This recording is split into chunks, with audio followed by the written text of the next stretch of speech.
This is Jim Williams with the Hurricane City update for January 31st, 9 p.m. We have a huge winter storm developing in the Midwest, and the system is going to be affecting areas all through Illinois, Missouri, down into Oklahoma, Arkansas, with very heavy snow and very high winds. And then the system is going to move off to the east. We're going to see ice in Indiana and Ohio, and then the storm is going to head toward the east coast and dump snowfall in areas that have already had record amounts of snowfall, especially in the New York area. So we're going to be watching for that closely on hurricanecity.tv. Tune in to hurricanecity.tv. Bill Phillips is going to be handling the broadcast the next few days, as he'll be pulling up webcams and scanner feeds and local media sources on telling people what's happening in the affected areas. And if there's anything interesting, we'll record it for our archive subscribers. Now, I'm preparing for the Weather in the Media show tomorrow night, and this will be at 8 p.m. February 1st.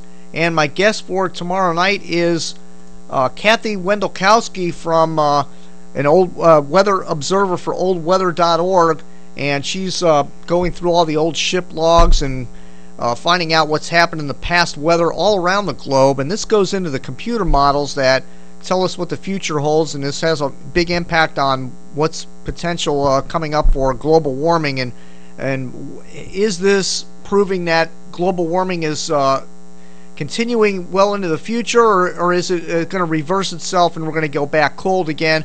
A lot of that past data has a lot to do with that, so we're going to ask Wendy about that and what she's some interesting stuff that she's found on those ships, by the way.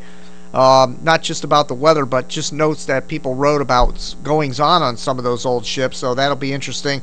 Tomorrow night, 8 p.m. February 1st, it'll be recorded for archive subscribers.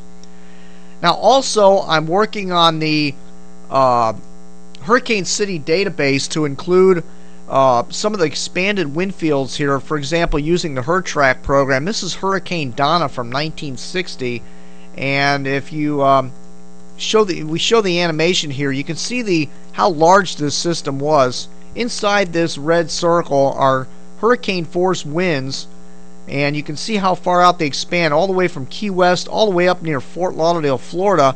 And inside the aqua circle right here are tropical storm force winds. So we had to expand some of these wind fields to include some of the cities that were considered as a brush may now be considered as a hit, and some that were not even considered a brush will be considered a brush because of some of these large wind fields from some of the past storms. We decided to use the HurTrack program to really narrow it down. So, and we're also including the extratropical storms up in the northeast, around Long Island, and we have areas around Norfolk, Virginia, and up in New Jersey, and also Cape Cod, Massachusetts, that may not have been included before because we were not including extratropical storms. They are now being included in the ranking system. So the 1 through 50 cities are going to be changing. I'm up to the M named cities. We're going alphabetically, and I'm up to M. So as we get through the alphabet, the cities will be updated, and it will reflect the top 50, and that should be finished up within about a month from now. The top 50 most affected areas in the Atlantic Basin will be present on the cities page, in the ranking page rather, which is hurricanecity.com/rank, and that will show you all the cities and islands and how they're ranked.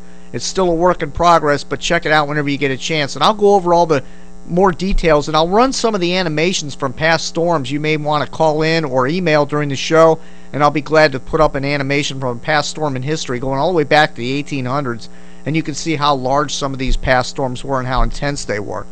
Anyway, that's on February 1st. That's tomorrow night, 8 p.m. Eastern Time. Again, this will be recorded for archive subscribers. I'll be back with another update in a few days to talk about how the show went and what's going on with the winter storm. That's it for now. Thank you again for visiting Hurricane City.